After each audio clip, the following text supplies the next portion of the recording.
Good Tavach, and welcome to the Shir in Project Likutei Sichos.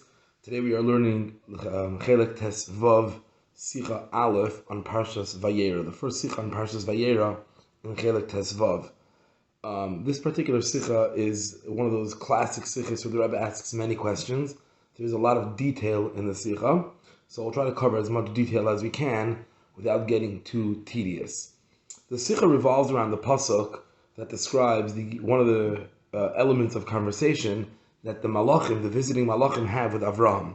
The Torah begins by saying that 3 Malachim visit Avraham, welcomes them into his house, and then the pasuk says in pasuk Tes, Vayoimru Elov, the Malachim, the angel, said to Avraham, Aye Sarah Ishtacha, where is Sarah your wife? So Rashi quotes the words Vayoimru Elov, they said to him, and Rashi tells us that the word Elov to him, Elov has 4 letters, Aleph, Lamed, Yud, and Vav. Says Rashi that the 3 out of the 4 letters have a little dot in the Sefer Torah. The Aleph, the Yud, and the Vav of Elov. Ayoy. Nokoid al Ayoy. The 3 letters Ayoy, Aleph, Yud, and Vav have a dot on top of it in the Sefer Torah. Rashi continues and he quotes a brisa from Rabbi ben Elazar. Rabbi ben Elazar says, anytime that you have a word where some of the letters in the word have a dot on top of it, so you have to look which is more. Are there more letters with a dot, or are there more letters without a dot? If there are more letters without a dot, so then you have to focus the drash. The Torah is teaching you something from the letters that don't have the dot. In other words, those are the letters you should emphasize to learn something extra. In other words, in addition to the simple meaning of the pasuk, the Torah is telling you, highlighting you those letters. Which letters? The majority letters. If the majority of the letters don't have a dot on top of it, so then the drash, the learning, is from the letters that don't have a dot.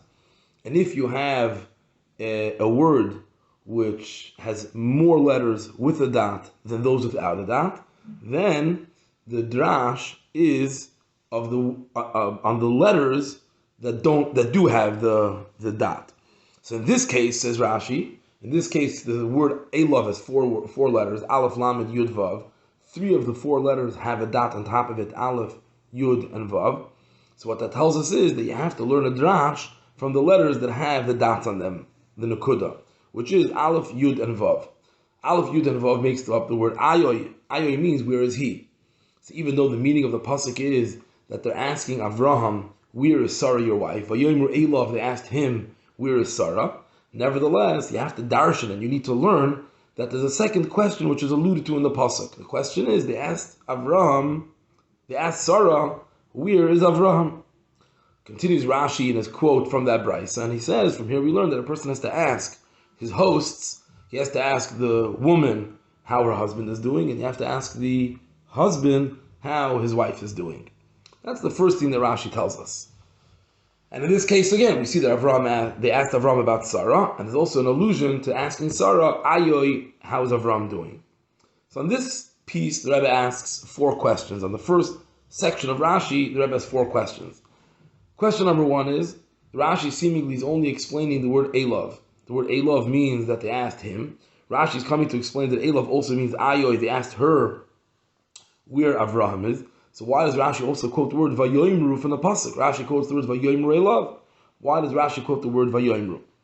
The second question is, over here Rashi gives us a quote of the brisa, and he tells us that the brisa that gives this whole explanation, that you have to see which letters are the majority, either the letters with the dot or the letters without the dot. Rashi tells us in the name of Rabbi ben Elazar.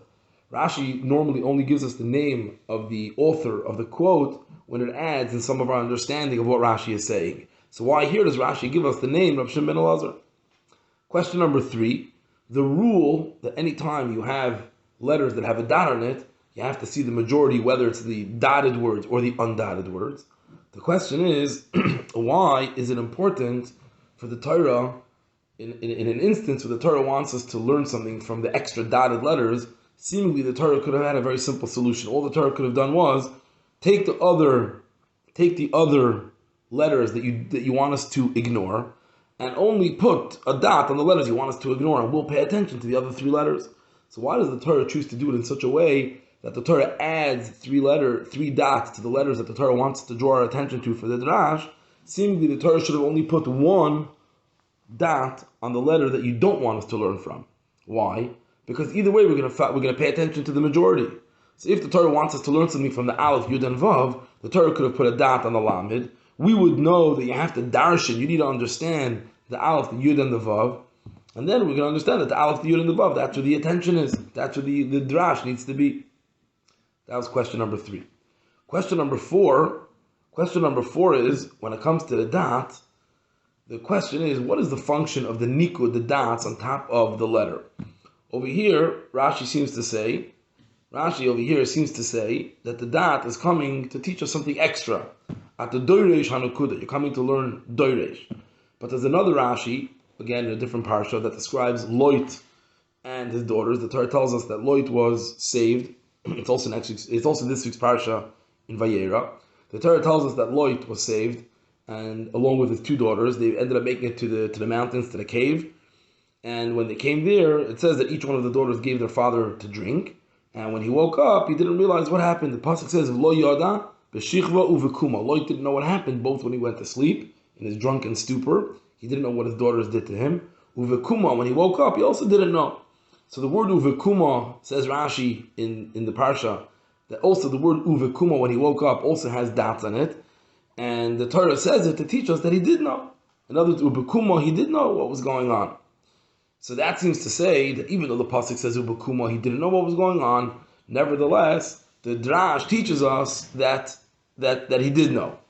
In other words, that what we assume from the pasuk is opposite. In other words, we're completely uprooting the meaning of the pasuk.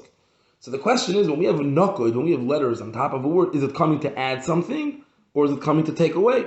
Seemingly over here, Rashi says it's coming to add something, but later on in the pasuk, when he woke up and when he went to sleep, and when he woke up, there the Torah seems to say that the nikud is uprooting and removing, taking away from the simple meaning of the pasuk. That's the first piece of Rashi and 4 questions. Rashi continues, and Rashi says, a quote from the Gemara Baba Metzia. And he says that in Baba Metzia, the Gemara says that the angels knew exactly where Sarah was. In other words, when they asked Avram, "Where is Sarah, your wife?" it wasn't information that they needed. Again, the pasuk is Vayera, they asked Avram, "Where's Sarah?" So the Gemara Baba Metzia says the angels knew exactly where Sarah was. Why did they ask? Because the Torah wants to teach us, the angels wanted to bring out that she was a woman who was tznua. She was a tzniistic woman. In order to increase her husband's appreciation for her and her tznius. Then Rashi continues, Rabbi Yosi Bar Chanina says that the reason why they asked was Kedei l'shager koshel bracha, in order to send her some of the wine that they made a bracha over. So Rashi over here quotes the Gemara Bava Metzia, and he says 2 things. Number 1, that they knew about it, and the only reason why they asked was to show that she was tznius. And Rabbi Yosi Bar Chanina says the reason was in order to send her a koshel bracha. On this second piece of Rashi that has the quote from Baba Metzia with these 2 explanations, the Rebbe asks 7 questions here. 7 questions over here. Question number 1 is, when we say that the angels knew that they knew exactly where she was, and the reason why they asked was in order to either bring out her tznius or to send her a cup of wine, those are seemingly explanations, not on the word Vayera love they said to Avram. It's an explanation on the question, Aye Sarah Yishtecha. So seemingly Rashi should have put that in a separate Dibra Maskil, in a completely separate Rashi. That's question number 1. Question number 2, Rashi says that this quote comes from Baba Metzia. Why do we have to know that this comes from Baba Metzia?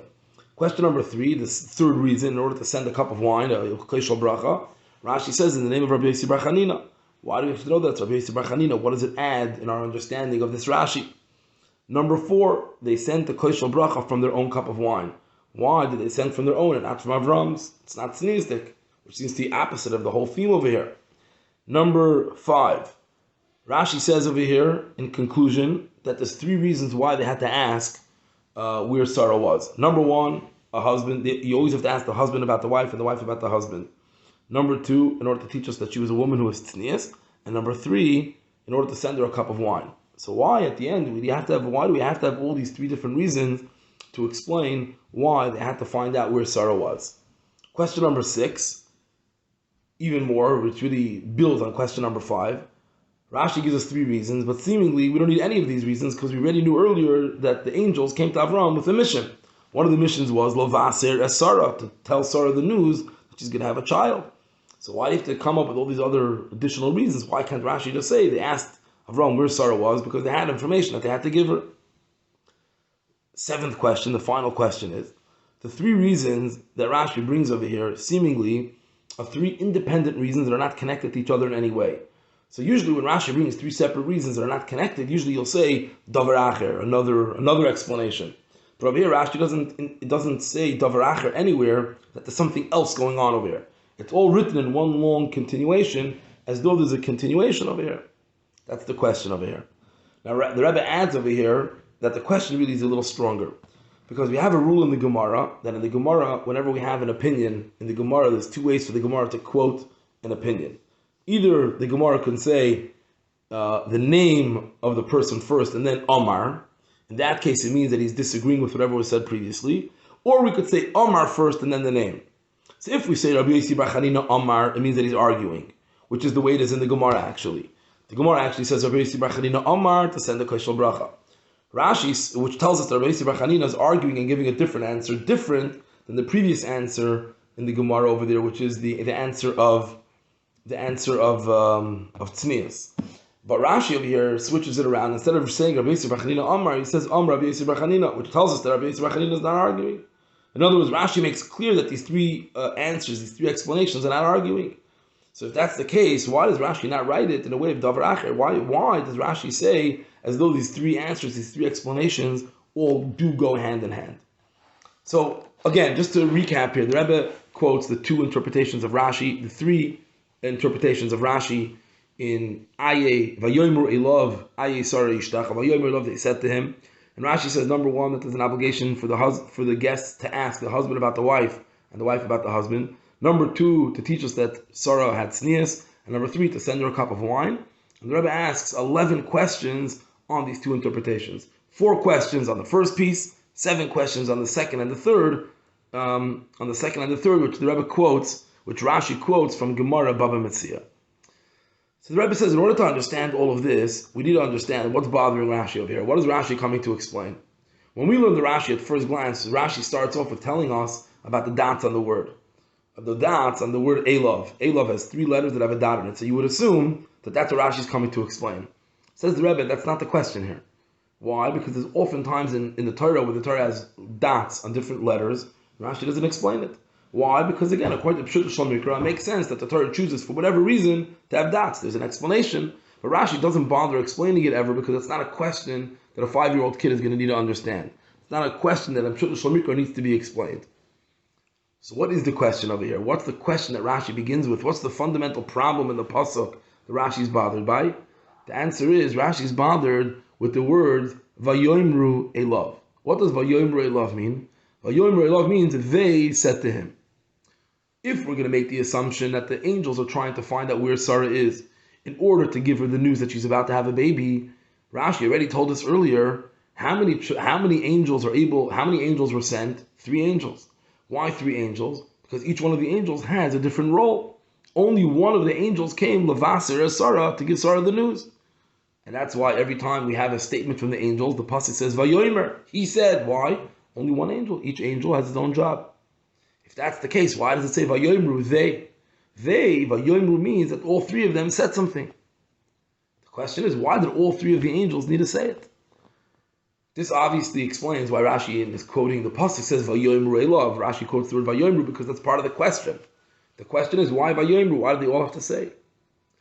Comes Rashi, and Rashi says, if that's the case, if Vayomer they all said, it must be that the reason why they're asking is not related to Lavaser, to give the news. It must be that there's a different reason why they have to find out where Sarah is. There's another reason why the Torah says Vayomer Elov. They ask where Sarah is. So the reason why all the angels did is because anytime you're a guest in somebody's house, you always have to ask. You have to ask. Le'ish al ha'isha, you have to come and you have to ask the Achsanya. You have to come and you have to ask the Achsanya what's going on. You have to ask the Achsanya from what's going on with you have to ask the husband of what's going on with the wife. So therefore, in this case, and there's no difference which way it is. It's true in both cases. Why? Because in this case, both Avram is the host and Sarah is also the host. She's the hostess. So therefore, because you have to question, you have to ask and find out what's happening with the Achsanya, it's true both ways. If that's the case, why in the pasuk does it only say that they asked Avram where Sarah is, but they didn't ask Sarah where Avram is? So that's where Rashi continues, and he says, must be that there's a hint in the pasuk also to finding out from Sarah how Avram is. Where's that hint? That hint is alluded to in the three letters of Ayoy of the word Elav. So in other words, the hint of Ayoy is not Rashi coming to answer why those letters have a dot. It's Rashi saying that the reason why the Torah has the word Ayoy is to explain to us why Vayoimru, why do they all say it? Why do they all say it? Because they had to come and say hello. It's a menschliche thing to come and to ask the host how the hostess is doing and to ask the hostess how the host is doing. Where do we see in the pasuk an allusion to asking the hostess about the host? So that's alluded to in the dots on top of the word Ayoy. Obviously, this means that generally the dots doesn't need any explanation. We're using the dots in this case because in this particular case, understanding the dots contributes to understanding what's going on over here. But elsewhere, it's not important. It's not a question that needs to be addressed why letters in the Torah have a dot. So this is the beginning of the Rebbe's explanation. It's going to be a long explanation because the Rebbe has many, many questions that he needs to address. So we're going to get to it. So the Rebbe is going to work through the entire Rashi over here, piece by piece, explaining to us the progression of all the details that Rashi adds over here. So the Rebbe continues and the Rebbe says, if the whole purpose of asking is in order to find out how they're doing, in other words, to greet them in a pleasant way, so if that's the case, why was it important to find out where Sarah is? Again, according to the first explanation, why is it important to know where Sarah is? You come to Avram and you say, how's Sarah doing? Why do you have to say, where is Sarah? Why is it important to know where she is? And this question is really both ways. This question is also when they went to ask Sarah, they didn't have to ask Ayoy, where's Avram? It's not important to know where he is. The question where he is doesn't address what they're trying to accomplish here. They're trying to accomplish and say how they're doing. So why do they have to find out where they are?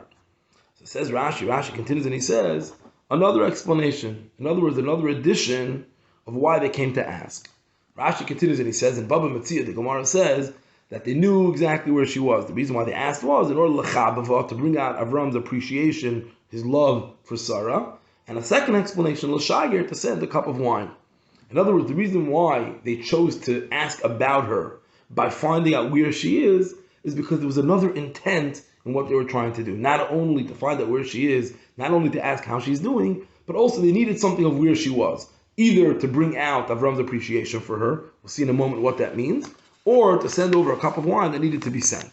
The Rebbe is going to explain this in a moment what exactly this means, but let's give that a chance. Once we understand this, once we understand that Rashi brings from the Gemara Baba Metzia Lohidiyah Shetznuah Haisa, to know that she was tznuah, that she had tznius, this will also answer another question. The Rebbe now is going to address this tznius piece over here. What exactly is the tznius piece? So the Rebbe is going to address now in the next few pieces the depth of the tznius that the Torah is teaching us over here. And before the Rebbe gets into that, the Rebbe says, let's just address something in the word ayoy, in the dots, in the nikud of ayoy, before we get to that understanding. Whenever we have a word in the Torah or a letter in the Torah that has nikud on it, what exactly is the nikud telling us? There's a dot on the letter. The dot is trying to say, I'm different than everything else. Regular letters in the Torah, words in the Torah are written straight as a word. And then the Torah wants to say, by the way, this word needs a different attention. This word is a different energy. How do we address that? How do we bring out? By adding a dot. The dot brings out that this letter is different. In what is the letter different? So to say that the letter is telling us, that the dot on top is telling us that the letter doesn't exist, in other words, that the Torah doesn't mean it, that doesn't make sense, because if that's the case, just erase the whole thing entirely. So what does it mean, obviously? That whenever we have a word or a letter that has nikud, that has dots on it, the Torah is telling us that it's different, but not that it's different in the sense that it doesn't belong here at all. In other words, that it's an extra letter, the Torah wouldn't write it. Rather, the Torah is trying to say that whatever I said, I'm going to use an expression which is inaccurate, but as so to say, take whatever I'm saying with a grain of salt. In other words, that these letters that have a dot on them, we're trying to weaken the effect of what we're saying. In other words, when you read the pasuk and it says, "Vayera they said to him," means full force. The letters that have the nikud on it, the Torah is saying these letters also, but not in the same way. It's in a weaker way than the rest of the letters that don't have the nikud on it. What does that mean? The Rebbe is going to explain how this works in another example in the Torah, and the Rebbe is going to explain also the other example that we brought in the beginning of the Sicha, and then the Rebbe is going to get to our example and see how it works over here. So the first example the Rebbe says is from a later parsha. The Torah tells us that when Yaakov met Esav after many years of not seeing each other, so it says that Esav Vayishakehu, Esav gave Yaakov a kiss. So the word Vayishakehu has dots on it. Says Rashi, what are the dots doing over there? To teach you that when Esav kissed him, he didn't really kiss him with his full heart. What does that mean, in other words? That the Torah is telling us that Vayishakehu, he kissed him. Did he really kiss him? Yeah, he went through the action of kissing him, but he wasn't really in it. So that weakens the effect of the kiss. Was the kiss there? Yes. Was it done with the same energy? No, it wasn't done with the same energy. The same thing is true. Rashi, there's another interpretation that works for that also. But the key is that when the Torah says there's a Nikud, Rashi's opinion, in Nikud, when this dots on top is, we're weakening, taking away some of the force of what the Torah is saying. Another example the Rebbe says, let's go back to our example. The Torah says, Lo yoda b'shichva uvekuma, that Lot didn't know when he went to bed and when he woke up. So the word ubekuma, when he woke up, has dots on it. And what does Rashi say? That when he woke up, he did know about it. The problem is, how does that work? Either he knew or he didn't know. If he knew, so why does the Torah say that he didn't know when he woke up? So the Rebbe says it's a very simple thing. What it means is, who didn't know when he woke up? Lot himself knew what happened when he woke up. He knew what happened the night before after he woke up. He found out about it. The daughters, they thought that he didn't know. So therefore, they made the same trick the next night. Why? Because in their mind, you had no idea. So if you had no idea what happened the night before, let's do it again. So again, when the Torah says, Ubekuma, when he woke up, he didn't know, he himself personally did know. But what about the daughters? What they knew about their father, they assumed that he still didn't know, both when he went to sleep and when he woke up. So what does this tell us, in other words? This tells us is that Ubekuma, when he woke up, some people knew about it, but some people thought that he didn't know about it. So again, it takes away a little bit of the Ubekuma, that when he woke up, he did know about it. Not like a seemingly literal meaning of the pasuk, but the daughters, they did think that their father still didn't know. Okay? So now let's take this idea back to our pasuk. So again, the point the Rebbe is saying here is that the Niko, the dots, they say that we have to weaken some of what the pasuk is saying without entirely negating it. So now when we come to our pasuk and we have three letters, Aleph, Yud, and Vav, that have a dot on top of them, so what does that tell us? So the Torah is telling us two things. First of all, that just like they asked Avram, they also asked Sarah. But the Torah here is saying something else also. The Torah is also saying that when they asked Sarah, the question to Sarah wasn't the same as the question to Avram. The dots on top of the letters Ayoy also tell us that the question to her wasn't with the same force as it was to Avram. When they came and they asked Avram, they said, "Where's Sarah?" When they came to Sarah and they asked her, it was done in a separate way, it was done in a different way, it was done with a different force, a different way, it was done differently. This also explains why when the Torah wants to teach us to learn the words Aleph, Yud, and Vav, instead of only making one dot on the Lamed, the Torah makes the dot on the Aleph, Yud, and Vav. Why? Because the Torah is trying to teach us that the words that have the dot on it, or the letters that have the dots on them, are supposed to be understood as weaker. So that's why if the Torah would only put the dot on the Lamed, we wouldn't understand that the Aleph, Yud, and Vav are weaker. In other words, the question to Sarah, the Ayoy, to Sarah was different and weaker than it was to Avram. We would understand that he also asked Avram. But those letters are the main letters. Those letters we wouldn't understand are weaker and different than the whole word of Elov when they asked him. So that's why the Torah puts the dots, Aleph, Yud, and Vav. Even though it's extra dots, it's two extra dots. In order to teach us that the Ayoy, the question to Sarah, was in a different fashion, in a weaker way than the question is to Avram. How is the question to Avram weaker than it was to Sarah?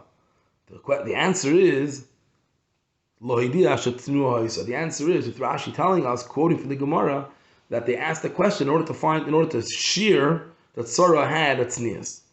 Once we know that Sarah was a woman who was tznius, obviously we understand that the question, finding out where Avram was, wasn't done in a public fashion, it wasn't done in a public way. It was done in a much more edel way, it was done in a much more tzniisdik way. So when Rashi continues and tells us, Lo hidia shetznu ha'isa, it's not something different necessarily. Rather, it's not a contradiction to what we said earlier, that they asked Sarah, where's Avram? No, on the contrary. No, this is part of the explanation. This is part of the explanation that when they came and they asked Sarah, where's Avram? What was the difference in the way they asked the question? Lo hidia shetznu ha'isa, they did it in a tzniistik way. And that's why there are dots on top of it, as the Rebbe just explained. Now, before Rashi brings this added piece that she was a tzniistic woman, Rashi says, the Baba Metzia Oimrim. In the Gemara, Baba Metzia, they say this. One of the questions the Rebbe asked earlier was, why does Rashi bring a source, Baba Metzia? Rashi doesn't bring any sources.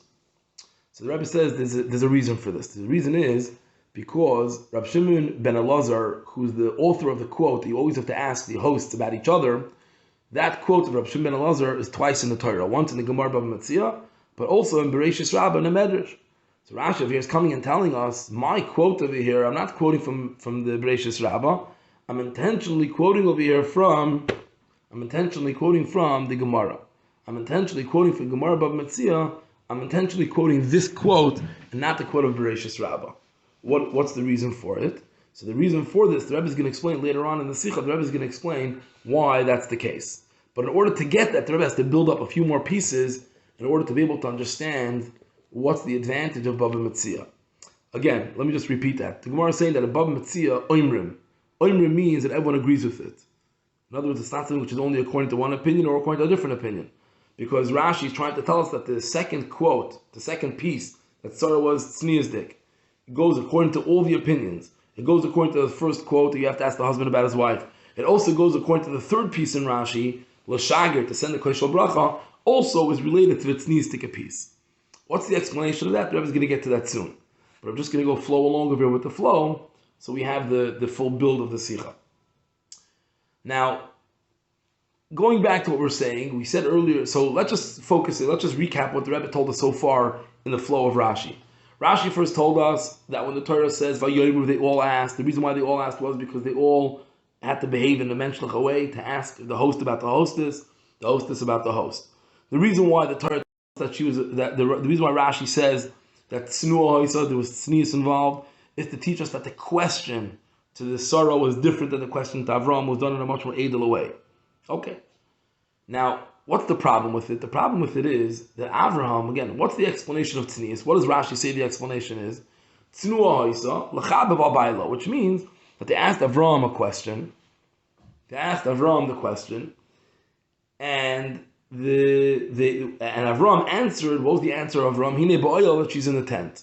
The answer of Avram, that hine ba'oil, that she's in the tent, was supposed to bring out Avram to realize what he has, and was to realize and appreciate the tznius of his wife. Now, the problem with that is that it's not something that Avram didn't know about. It was like nothing. Avram didn't need a reminder that his wife had tznius, and the Malachim also knew about it, right?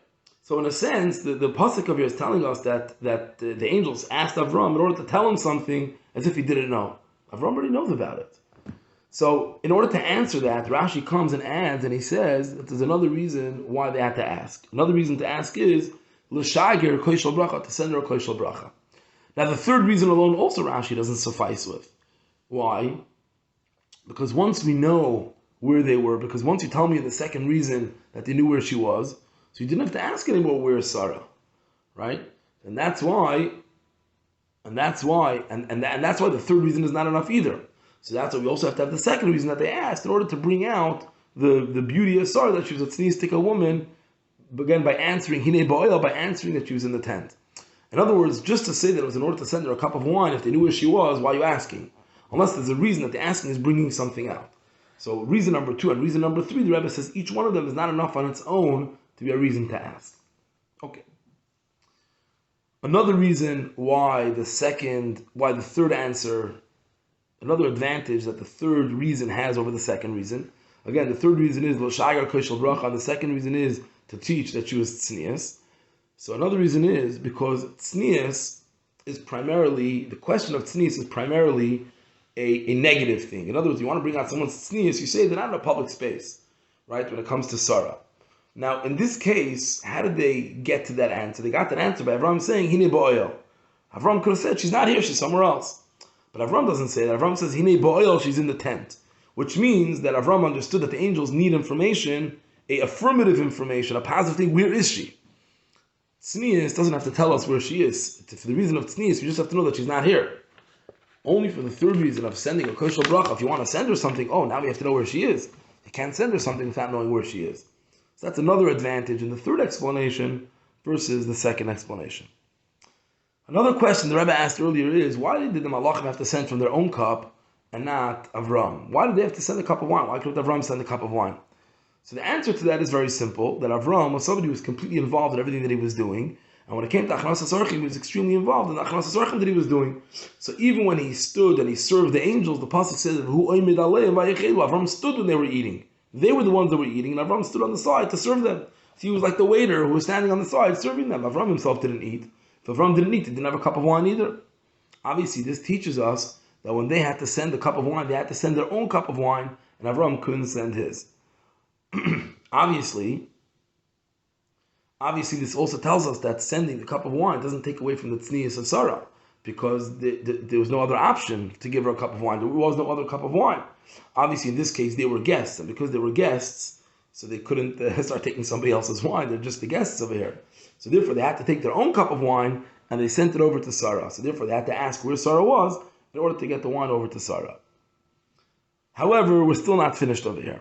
Why? Because at the end of the day, we have an explanation why there's no other option of sending over the cup of wine, but it still seems like it smells a little bit that it's not fully tzniusdik to do such a thing. To find out where the woman is in order to send her a cup of wine, it's inappropriate. So comes Rashi, and Rashi says, he tells us who is the author of that quote. The author is Rabbi Yossi bar Chanina. How does Rabbi Yossi bar Chanina help us? So the Rebbe quotes a Gemara in Brachas that says, Rabbi Yossi bar Chanina says that a woman has a sense on her guests more than a man. So obviously in this case, what does that mean? That Sarah, when she had these guests in her house, she picked up right away that these aren't regular people. And therefore, taking a cup of wine from these people, obviously she understood that either they're angels or they're similar to angels. She picked up right away that they're different. So once she understood that these aren't regular people anymore, so the issue of tznius doesn't become such an issue anymore. And that's why Rashi gives us the quote, Rabbi Yossi bar Chanina, so we know who it is. Okay. So this explains to us the three separate reasons, but it explains to us the three separate reasons in understanding them as three different reasons, with each one having an advantage over the other. Okay.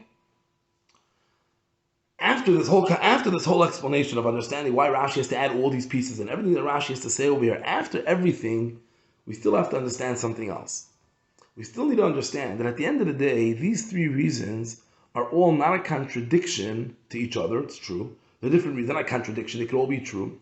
But they're all three individual reasons. So the question is, why does Rashi say them all as one long hemshech, one long continuation, without saying davar acher? He didn't say the one reason, davar acher, Baba Metzir, Rabbi Yossi bar Chanina says this. In other words, Rashi just says it as if it's one long explanation.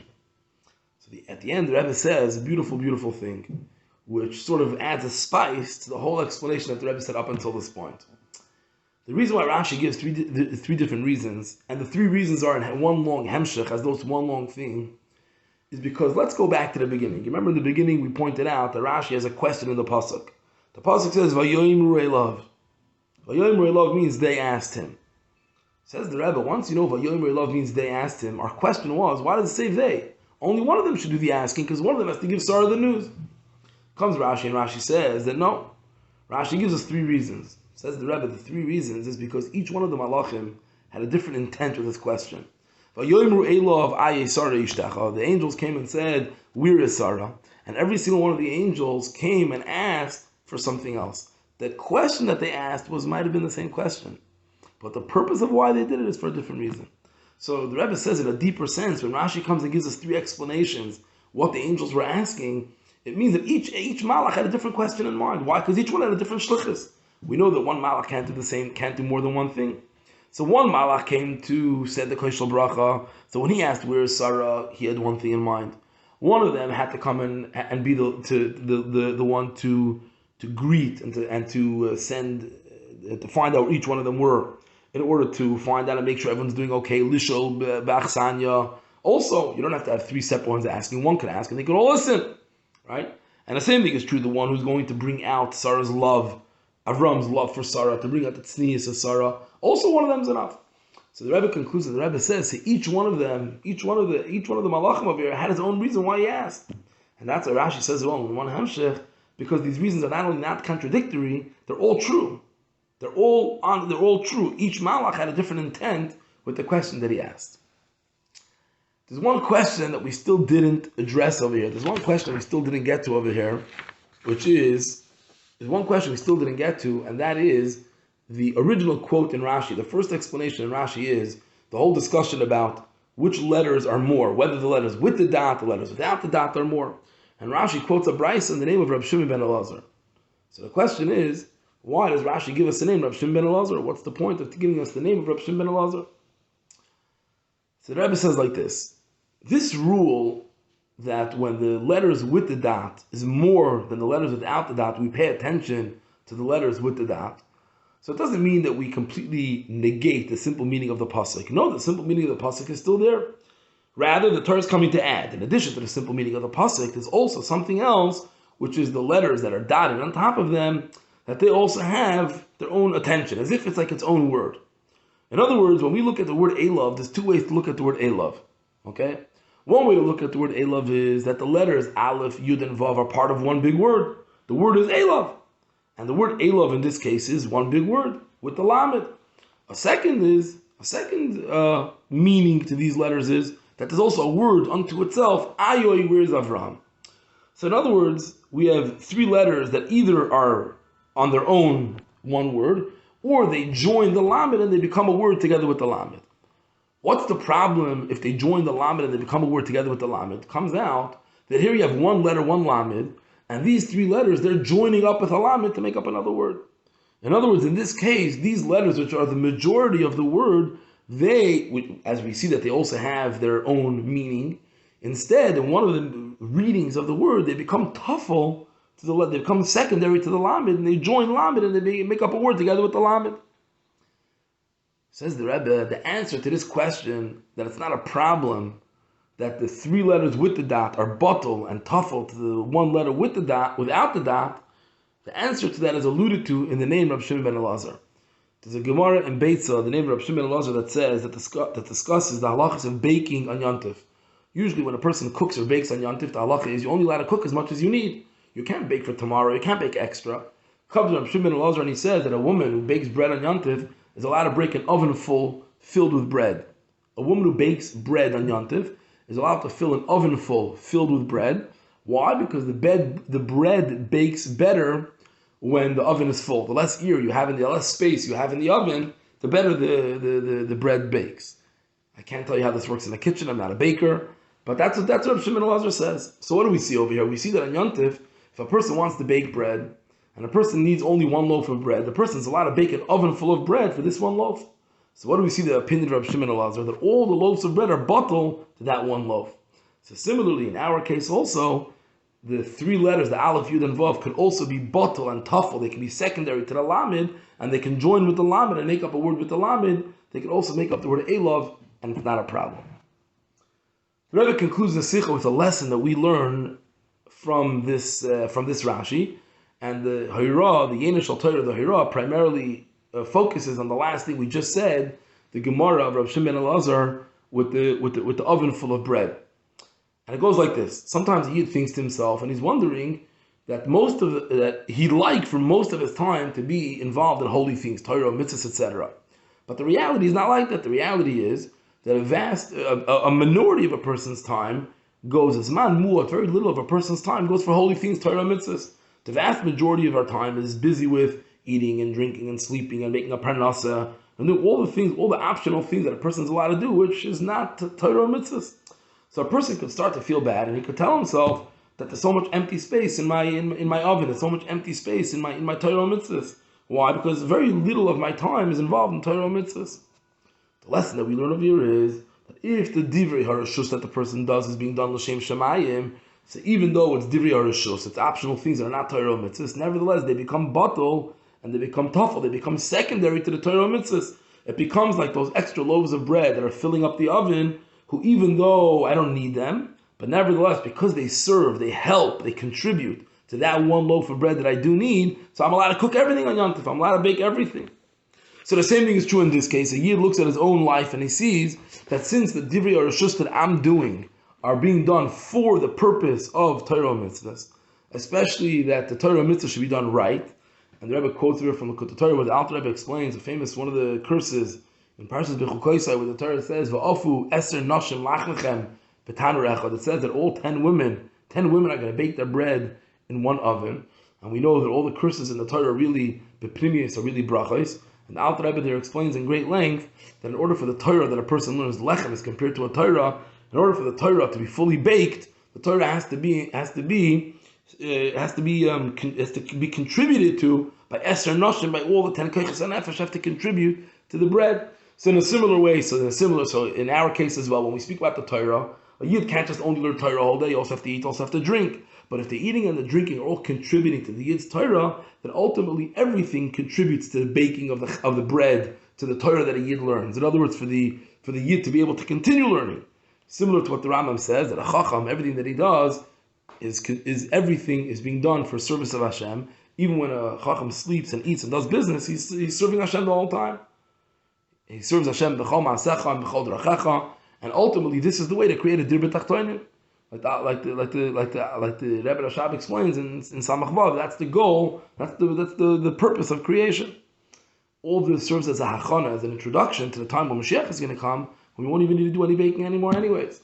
Why? Because the Gemara says that when Mashiach is going to come, Eretz Yisroel itself is going to produce ready-made food to eat. So we don't have to even plant, we don't have to do any work. So this all serves as the hachana for the time when Mashiach will come, and we won't have to worry about any of these things.